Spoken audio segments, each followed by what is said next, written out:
तो दोस्तों हेलो आज गाइस, हम आज हम एक्सप्लेन जिस मूवी को करेंगे एक्सप्लेन कॉप करेंगे वो यूनिवर्स है की और सिंघम एक अगेन। बेहतरीन मूवी को सिंघम अगेन। ये ये movie movie cop cop universe universe का का एक एक समअप है। समअप है। अगर आपने ये आपको मूवी पूरे कॉप समझनी है तो यूनिवर्स के आपको हर एक पहले मूवी इसकी को सारी देखना पड़ेगा। पहले सीरीज मूवी आ देखनी जाती है होंगी, सिंघम, जो कि सेकंड आ है जी जाती है सिंघम सिंघम, रिटर्न्स, सिंघम फिर सिम्बा अगेन, सूर्यवंशी। सिम्बा अभी और फिर सबको मिला के सूर्यवंशी, आप और मान के अब आई चलिए है हर जी एक कैरेक्टर सिंघम को इधर इंट्रोड्यूस रिटर्न्स। कराया गया है। पर मैं आप लोगों ज्यादा को देर ये भी ना नहीं करते बोलूंगा, हुए अगर अब आप हम कॉप इसके यूनिवर्स की कोई भी मूवी मिस एक्सप्लेनेशन करते की हो, तरफ चलता है चलते कि हैं। सिंघम की पोस्टिंग मूवी श्रीनगर की में हो शुरुआत में चुकी हम है। देखते हैं महाराष्ट्र से सिंघम की श्रीनगर तक पोस्टिंग एसएसबी श्रीनगर में हो एसओजी चुकी पोस्ट है, पे सिंघम को महाराष्ट्र रखा से गया है। फिर श्रीनगर हमको तक। सिंघम को दिखाया जाता है जो हमें कि अपने सिंघम को टीम दिखाया के साथ जाता होता है है, जो और आज वो श्रीनगर में होता श्रीनगर में है, है। और वो हमको एक टीम बैकग्राउंड पे को ये भी लीड पता कर रहा चलता है होता है। कि जो एसओजी उस के जो टीम में कमांडर्स सारे लोग जो हैं जो मेंबर्स सिंघम के होते साथ हैं काम वो कर रहे हैं, आम वो होते हैं, लोकल है। मतलब लोकल कि के वो इंटेल लोग जो और खबरें देते आतंकवादी हैं लोगों के उन बारे लोगों में को इनको टेररिस्ट का अच्छे से ज्यादा पता पता होता होता है, है तो और इस इसलिए टीम वो को उनको हिट कर टीम रहा में होता रखा है होता है। सिंघम। मतलब अभी और ये पूरी अब बात बात चली चली गई जाती है है इंटरनेशनल इंटरनेशनल शिवगढ़ लेवल के पे। एक छोटे से पुलिस श्रीनगर के एक स्टेशन का छोटे एक से गांव एसआई का आज इस एसआई कार्गो अब इस से जो पूरे टीम का कार्गो हेड को बन हेड चुका है। कर रहा फिर होता हमको है। अवनी के बारे में पता दूसरी तरफ चलता हमें है जो अवनी कि को दिखाया सिंघम की जाता है वाइफ जो होती कि है। इन अब दोनों की शादी भी हो कल्चरल चुकी है हेड और बन चुकी है अवनी और एक कल्चरल कल्चरल मेले मिनिस्ट्री में में काम कर एक रही होती डिपार्टमेंट है, में जो काम कि करती है। वो एक रामलीला कल्चरल दिखा रही प्रोग्राम में होती अभी है। काम कर रही होती है जो यहाँ कि उन रामलीला दोनों थीम की के ऊपर शादी भी बेस हो है, चुकी मतलब है और रामायण। उनको अभी एक तो इन बेटा भी दोनों हो का एक चुका लड़का है, भी होता है जो जो कि कि अच्छा अच्छा खासा खासा बड़ा बड़ा हो हो चुका है चुका है और वो और अब वो लंदन जाने लंदन के जाने की फिराक में है। फिराक फिर में हमको है। एक दिन दिखाया जाता है कि सिंघम अपने श्रीनगर वाले पोस्टिंग के आसपास रेकी कर रहा होता है और उनके टीम के पास अभी बुलेट प्रूफ कार के साथ एडवांस वेपन वगैरह भी है। फिर हम देखते हैं अचानक से सिंघम और उनके टीम के ऊपर हमला होता है और वो लोग और कोई नहीं उमर हफीज के लोग हैं। फिर हम सिंघम को देखते हैं जो कि उमर हफीज को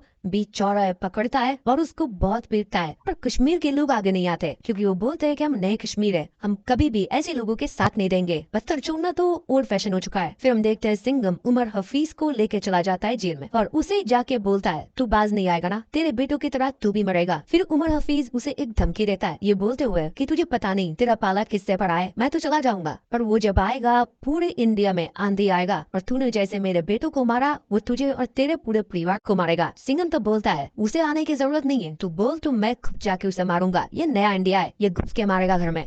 फिर हम देखते हैं कि सिंघम मिनिस्टर से मिलता है और मिनिस्टर सिंघम के काम से बहुत खुश है क्योंकि उमर हफीज जैसे एक इतने बड़े आतंकवादी को सिंघम ने पकड़ लिया, पर वो बहुत आसानी से सिंघम के हाथ में आ गया। फिर मिनिस्टर सिंघम को इनका पूरा रैकेट समझाते हैं जहाँ पर वो नशीले पदार्थ श्रीलंका से तमिलनाडु को पिलाते हैं, फिर पूरे देश में ये फैल जाता है। मिनिस्टर ये बोलते हैं हम कितना भी पॉलिटिक्स को अच्छा करने की कोशिश करें, कितना भी एजुकेशन शिक्षा देने की कोशिश करें, पर ये नशीले पदार्थ हमारे यूथ को खराब कर रहे हैं और उमर हफीज की सबसे ज्यादा फंडिंग, जितने भी इलीगल वर्क का फंडिंग, सब कुछ इसी पैसे से होता है। तो सिंघम मम को उसका मेन इंटेल को रोकना पड़ेगा, मानो उसी ने अपना पूरा काम किसी को सौंप कर दिया है। सिंघम तब ये भी बोलता है मुझे भी वैसा ही लगता है सर, मैंने भी ऐसा ही नोटिस किया है कि वो आसानी से पकड़ में आ गया, सिर्फ मुझे मारने के लिए वो श्रीनगर इतना दूर आ चुका था और वो बोल रहा था कि कोई तो वेट कर रहा है हमारा। फिर हम देखते हैं कि 2 साल हो चुके हैं शिवा ग्रुप को, जो कि फॉर्म करा गया है एक रॉ एजेंसीज की तरह, जैसे इंडिया के हर एक एजेंसीज है ऐसे भी शिवा ग्रुप का लीड करेगा सिंघम और उसके अंदर हर एक स्टेट के वो जवान पुलिस ऑफिसर आएंगे जो कि सिंघम को अपना आइकन मानते हैं और अपने फील्ड में एक्स्ट्राऑर्डिनरी काम उन्होंने करके दिखाया है। पर अभी 2 साल कंप्लीट हो चुके हैं शिवा ग्रुप के। आज ही के दिन हम देखते हैं कि अवनी रामलीला के थीम के ऊपर, मतलब रामायण के थीम के ऊपर बेस करा गया एक डॉक्यूमेंट्री पेश कर रही है और उधर मिनिस्टर भी आए थे। अवनी उधर अपना पूरा स्पीच देती है और ये बोलती है कि रामायण के पूरे चैप्टर बाय चैप्टर हम आपको वीडियो ब्रीफिंग के थ्रू समझाएंगे एंड हमारे बच्चे लोग और कल्चरल प्रोग्राम के थ्रू आपको बताया जाएगा पूरा रामायण। और दूसरी जगह हम देखते हैं कि सिंघम को इंटेल मिल चुका था कि कैसे तमिलनाडु पोर्ट पे वो सारे नशीली पदार्थ आते हैं, तो सिंघम अपने टीम के साथ हेलीकॉप्टर के थ्रू उस जहाज के ऊपर रेड मारता है और उन लोगों को अरेस्ट करता है। फिर जब उन लोगों के इंट्रोगेशन कराया जाता है तब डेंजर लंका के बारे में पता लगता है, पर वो लोग बहुत घबरा रहे थे डेंजर लंका के बारे में बोलने से, क्योंकि डेंजर लंका पहले ही इनके पूरे परिवार को खत्म कर दिया होगा जब इन लोगों को अरेस्ट कर लिया गया है। कोई तो ये भी बोल रहा था कि हम लोग भी जिंदा नहीं बचेंगे, आप लोग अभी बोलेंगे कि हमको प्रोटेक्शन दोगे पर हम लोग प्रोटेक्शन के साथ भी मारे जाएंगे। अगर आपको पकड़ना है आप डेंजर लंका के 3 खास आदमी को पकड़िए। फिर वो 3 खास आदमी तमिलनाडु पे छुपे हुए थे। फिर उन लोगों को पकड़ने के लिए इंस्पेक्टर शक्ति जाती है, वो और कोई नहीं खुद को लेडी सिंघम बोलती है, सिंघम का फैन, और बहुत अच्छे तरीके से उन तीनों को वो पकड़ती है, एक्शन के साथ, डायलॉग के साथ, सब कुछ बहुत परफेक्ट था। पर ये क्रिमिनल जब जेल में थे और सिंघम अगले दिन सुबह आने वाला था तब शक्ति को ये लोग धमकी देते हैं कि तुमको मैं इतना पैसा दे दूंगा कि तुम्हारे पूरे पुलिस स्टेशन में तुम नहीं रख पाओगे, अगर मेरा ऑफर नहीं लिया तो डेंजर लंका पूरे स्टेशन को भी जला देगा, शमशान कर देगा, कोई भी जिंदा नहीं बचेगा। सप्ती रात में स्टेशन में नहीं थी और उतने टाइम में डेंजर लंका अपने पूरे गैंग के साथ आता है और पूरे पुलिस स्टेशन को जैसे उसने बोला था उसने शमशान बना दिया। लेकिन पुलिस वाले को उसने अपने चाकू से काट दिया।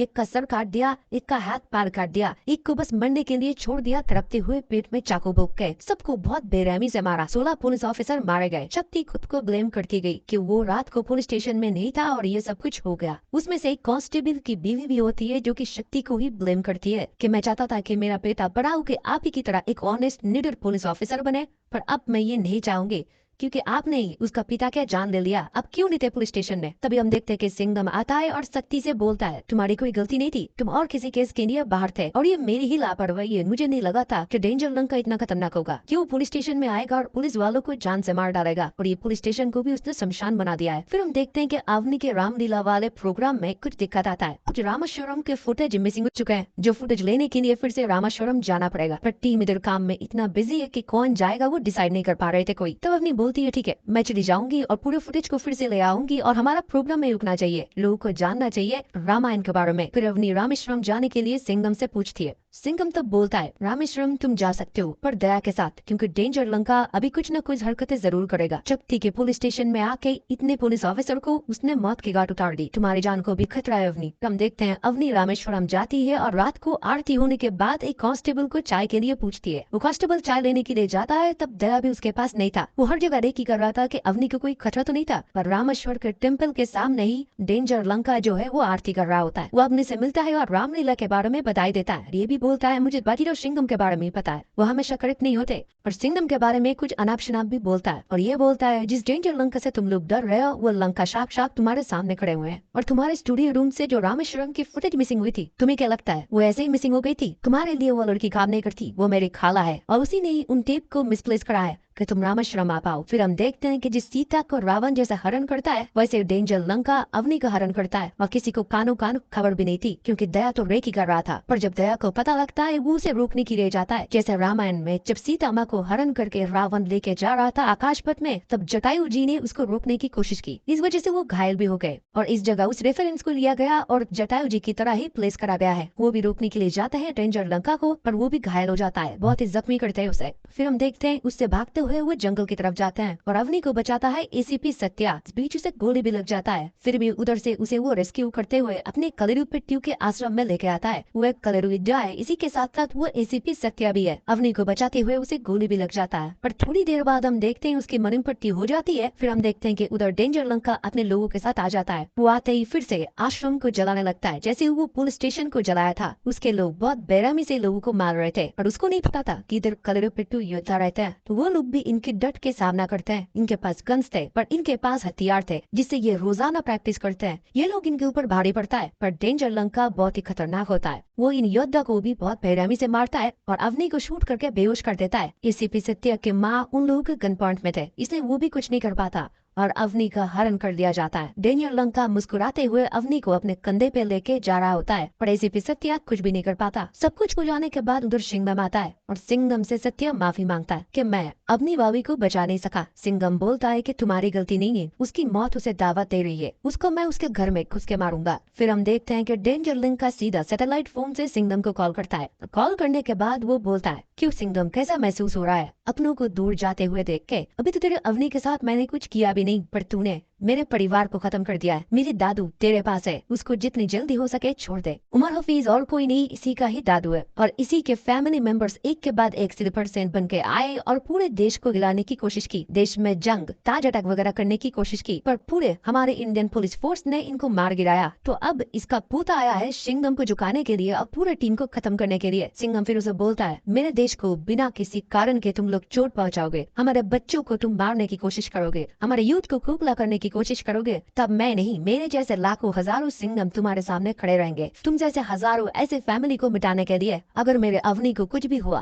तेरे दादा की लाश को मैं लाल किला पे लटका दूंगा। डेंजर लंका तो मुस्कुराता है और ये बोलता है, तो कुछ भी नहीं कर सकता, और अवनी को जिंदा देखना है तो अपने एक ऑफिसर भाले राव को मेरे पास भेज, उसे श्रीलंका भेज, क्योंकि तुझे तो पता चल चुका होगा कि मैं श्रीलंका आ चुका हूँ। सिंघम फिर सीधा उमर हफीज के पास जाता है और उसे बहुत पीटता है। पीटने के बाद बोलता है, मेरे देश से तुम्हारी क्या दुश्मनी है, मैं तो मेरा ड्यूटी कर रहा हूँ, फैमिली के ऊपर क्यों अटैक करवाते हो। उमर हफीज भी मुस्कुराता है और ये बोलता है मेरे बेटे भी शहीद हो गए क्योंकि वो भी अपना मकसद पूरा कर रहे थे, तुम लोगों ने मकसद पूरा करने में अड़चन डाली। सिंघम तब बोलता है जिसे तू मकसद बोल रहा है ना, इससे कोई भी भगवान का कोई भला नहीं होगा, ये तुझे भी पता है। तुझे पता है तू अपने जेब गर्म करने के लिए ये सब कुछ करता है और रोकने की बात बोल रहा है ना जो, वो हमारी ड्यूटी है। भारत माँ के लिए हम गोली खा भी सकते हैं, घुस के गोली मार भी सकते हैं। जैसे तेरे बेटे को भी मारा है ना, तेरे पोते को भी घसीट के इस जमीन पे लाएंगे और इस जमीन में ही दफनाएंगे। फिर हम देखते हैं सिंघम बालेराव से मिलता है। आपको तो पता है बालेराव कैसा है, वो बहुत ही मुफट किस्म का है। सिंघम उसके बातें सुनने के बाद बोलता है डेंजर लंका तुझे मारे, मैं कभी कभी चाहता हूँ कि मैं खुद तुझे मार दूं, और आज फैमिली पे बात आ चुका है, आज कोई ड्यूटी नहीं है,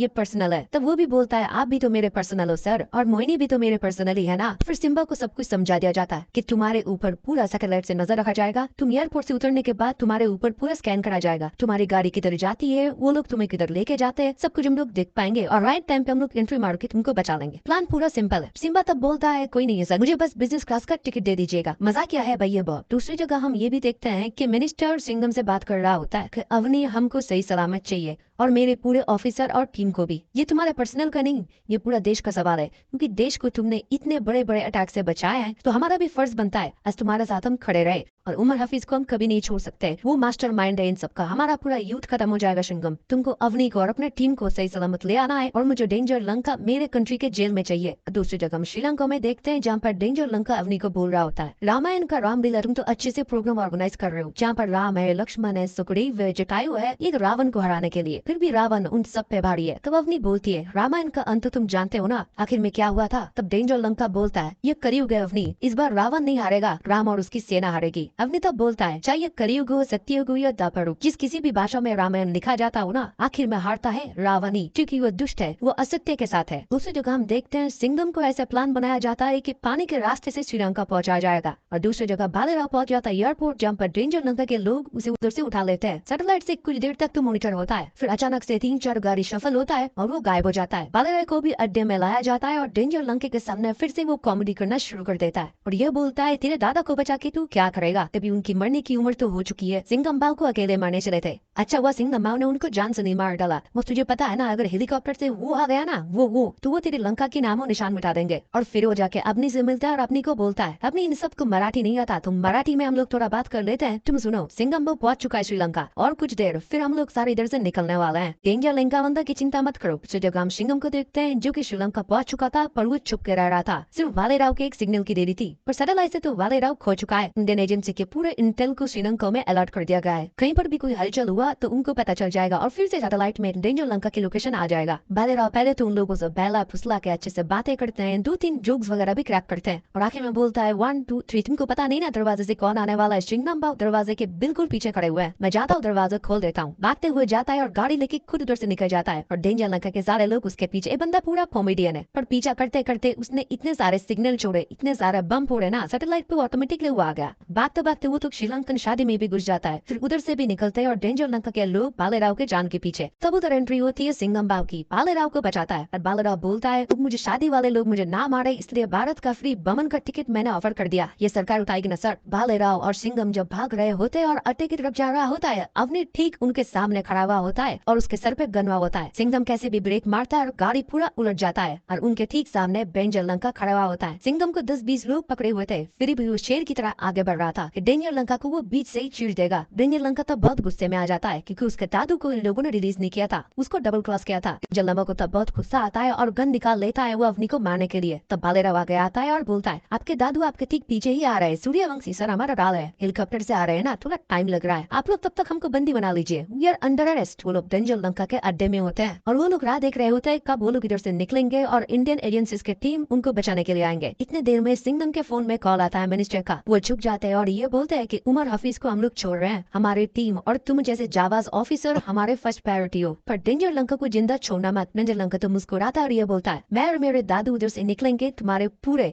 टास्क फोर्स को खत्म करते हुए। फिर अगले दिन सुबह फिर से कॉल आता है और उसके दादू को छोड़ने के लिए ऑर्डर दिया जाता है। तभी हम देखते हैं कि गोडाउन के बाहर एक बड़ा सा धमाका होता है। होता है और हमको पता है कि कौन कौन आने वाला है। पहली एंट्री होती है लेडी सिंघम की। भाई बंदी ने आते ही धागे खोल दिया, चलते हुए ट्रक से कूद गई और ट्रक में डेटोनेटर फिट करा गया था। बटन दबाया और पूरा फैक्ट्री बूम। फिर गोलियों से एक्शन, स्पोर्ट्स कार में बैठते हुए। उसी के साथ सिम्बा और सिंघम दोनों खुद को छुड़ा लेते हैं और वो भी दोनों हाथ में गन उठा लेते हैं। तभी एंट्री होती है एसीपी सत्या की। ये चारों मिलके जैसे मार रहे थे, एक्शन सीन में बयान नहीं कर पाऊंगा, ये तो आपको थिएटर पे जाके ही पता चलेगा, बट बहुत बेहतरीन एक्शन दिखाया है रोहित शेट्टी ने। फिर हम देखते हैं कि अवनी को वो लोग छोड़ देते हैं उसको कुचलने के लिए। पीछे ट्रक खड़ा हुआ होता है और सिंघम को भी इधर से छोड़ दिया जाता है। सिंघम और वो भाग रहे होते हैं उसको बचाने के लिए, पर अवनी के ठीक पीछे ट्रक खड़ा हुआ होता है। फिर ऊपर से एंट्री होती है सूर्यवंशी की। वो हेलीकॉप्टर से झूलते हुए आते हैं और मिसाइल से ट्रक को उड़ा देते हैं। भाई आइकॉनिक सीन है इस मूवी का, सीटी पड़े थे और मैं बहुत। फिर हम देखते हैं ये सारे लोग असेंबल होते हैं। देखने में लग रहा था कोई मार्वल मूवी चल रहा है। भाई इधर से गाड़ी उड़ रहा है, उधर से मिसाइल चल रहा है, एक्शन, घमासान, हैंड फाइट, कॉम्बैट सब कुछ चल रहा है। और हम देखते हैं कि डेंजर लंका अवनी को लेके भाग रहा होता है। अवनी को चुराने के बाद उसके पीछे जाता है सिंघम